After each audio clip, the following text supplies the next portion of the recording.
Hi, I'm Lisa. Welcome to my glass studio.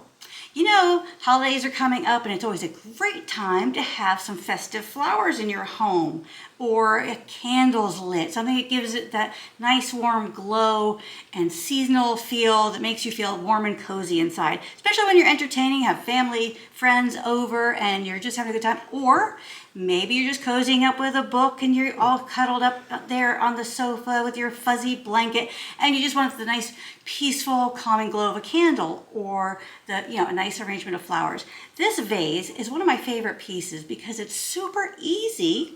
It's just a matter of how you fire the glass and the technique you use in order to get this beautiful icy looking texture and feel.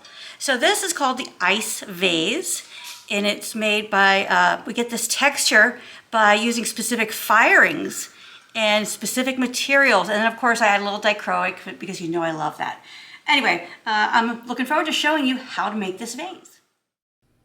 One of the wonderful things about this project is it can be made in a variety of sizes. Now the one I'm building here is a 10-inch by 10-inch square. I'm going to fire this in a clamshell kiln with a 13-inch depth. So if your kiln is not that deep, you'll probably want to go a little bit smaller with the size of your vase. The construction is really simple. I cut 2 pieces of clear glass to 10-inch by 10-inch. Now I recommend you use some sort of strip cutter or something with increments on it so you have nice accuracy because you want those pieces to fit together nicely. And you also want nice, accurate, straight lines so that your project comes out looking really professional. This project represents 3 firings, which is a little time consuming, but when you see the results, you are going to be so blown away that you're going to want to make a bunch of these. We actually made these for my daughter's wedding, and we made so many, one for each table. And at the end of the reception, guests were fighting over who would be able to take that centerpiece home. Now, if you don't have a jig like this, you can just use a ruler and a Sharpie to mark your pieces in order to get those 2 10-inch by 10-inch squares. We're going to stack those one on top of the other and then fire those in a kiln to the full fuse temperature like this, just plain. If you have thicker glass, like double thick, 1/4-inch glass, you could use just a single piece of that, and then you could actually skip this step and just move on to the next step. The advantage to firing 2 individual pieces is you get that really nice rounded edge quality, which is just beautiful. Now I'm going to take medium size water clear Frit, use a spoon, and pour it on top of the glass. Now I've got a pencil template underneath this which shows me where I want that Frit to be laid out. So I've got a pencil line under there so that I can lay the Frit down nice and thick and up to that pencil line so that I have that clear rim. That clear rim gives you a nice variation from the texture and really makes this thing shine and look elegant and just beautiful wherever you display it. I'm going to leave a 1 1/8 inch clear border around the perimeter of the square. Apply lots of Frit, don't be skimpy. You want to completely cover that clear glass below and give the illusion of a crystalline, crystally sort of application here. So I'm using my hand to kind of contain the Frit. And I'm going to put lots of that on everywhere. I've got this large container of Frit because we went through a bunch of it. Now, the water clear is a little brighter than some of the other clear Frit. And also the medium size gives you that crystal look. If you go thinner, you won't have that same look. And if you go thicker, it'll be a little bulkier. Now I'm going to use this ruler to kind of flatten the Frit out and try to get a uniform thickness over the entire project. I'm not too worried about the edges right now. Let's just get that thickness uniform. The uniform thickness ensures that you have the same visual quality on all sides of the vase.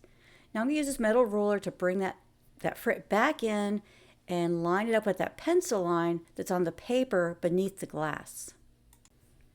I really want a nice, clean, crisp edge. That visual quality really adds to the art and the professionalism of it. Now I had a little too much Frit there, so I'm going to move that around. Kind of scoop that up and move it. I need a little more Frit there in the center. When applying Frit, I generally put down a small layer and then add to it and kind of scope out the entire field that I'm trying to create and put it down a little at a time because you can always add more, but sometimes it's hard to take it away. Now here working with just a single color, it's easy to scoop it up and put it back in that container. But My general working method is to sort of start a little at a time and just keep adding more and building on top of the frit to try to get even and uniform coverage throughout the entire field there, because it'll create a nice optical quality that's consistent across the whole piece of art if your thickness, texture, and the amount of frit you have down is as consistent as you can get it. That thickness you want as consistent and uniform as possible. You can use any number of tools to pull this frit in and retract it. You could use the ruler. Here I'm using a metal palette knife that's used for mixing paint. You could use, another piece of glass if you don't have either of these tools. The idea is to try to make a really clean, neat edge there because it does make a difference. And you want that edge to be similar all the way around the art. And you can see, oh, right there, definitely there was a little hole. Glad we filled that in because, we don't want any gaps because that visually distracts.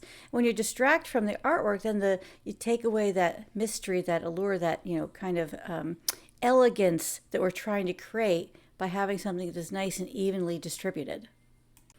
I'm often asked, do I glue this down? Because is it going to fall off when I carry it to the kiln? Well, the truth is the frit is kind of heavy. So as long as you don't tip the glass, it'll stay exactly put where you have placed it without moving. The only thing that would cause a problem is if you drop the glass, you tip the glass, you drop something on top of the frit that'll cause it to kind of scatter. So try to avoid those things. And when I'm building something like this with frit that's kind of fragile, I build it and I usually have a kiln open and ready to accept it the second I'm done with the assembly. That way I can place it in there and I don't have to worry about getting disturbed by someone coming in and say, oh, what's this? And touch it and move the frit. Or sometimes a bug gets in my studio, walks across the frit, leaves little footprints. So I want to make sure that once I go through this effort that the frit is exactly where I want it to be. So I have a kiln open and ready. The second I'm done with this, I'm going to place it in a kiln and we'll fire it. Now we're going to add a little sparkle. This is dichroic glass on clear and it's coarse size frit. Now you don't really need a lot of this. So you don't worry about using up a bunch. Don't worry about it being really expensive, especially if you're making multiples of these. Just take a few pieces and put them out towards the corners because the corners are going to be the highest part of the vase. That's where you're going to get the light and the lift and the transparent quality and the light going through the art and the reflective quality. So try to keep those pieces up near the top. No point in putting them near the bottom because once the vase folds in on itself, that'll be hidden by the shape. So by keeping them up around the edge and specifically in those corners, you'll really benefit from all that beautiful sparkle that you're going to add. As I place the pieces, I'm trying to turn them in such a way that the dichroic shiny side is facing out and not down. Because if it's facing into the frit, we're really not going to benefit from it. You won't see it. So now the pieces of the bigger ones, I can actually take the time to kind of, place them just where I want them and try to get that shiny side up. A pair of tweezers would be super helpful right here now too, because then you could, specifically place the pieces exactly where you want and you don't feel like your fingers are all, bulky and not agile enough to place this just where you want it. You can see I'm putting quite a few layers here. I'm alternating, kind of staggering the pieces, trying to get nice coverage and a nice kind of, lacy, sparkly kind of design here. And a wonderful thing about this vase is being all clear is very universal. You can use it for, the holidays. You could use it for a wedding. You could use it for, any time of the year. You could use it in the summer just to, remind you of a beautiful starry night. You could use it to remind you of the ocean and the way the moon might reflect off the water. So it's really very attractive, universal, great gift because it goes in anyone's decor. And everyone needs a candle or flowers or some sort of vase in their home just to give that, corner, that table, something, a little special detail that's custom handmade by you. How awesome is that? I very carefully transported this to the kiln, making sure it stayed flat. I'm going to place it in the kiln. Notice I swept that center area. That's where the vase will sit on the table. We want that to sit nice and flat. If there's frit there, it'll kind of wobble. Now that was fired to a very specific slump temperature. Okay, slump temperature of 1265. That's how you retain that texture. If you slump it hotter, it becomes soft. You don't have that crystalline look and that reflective quality. To drape the glass, I fired the kiln at 300 degrees an hour to 1180 degrees.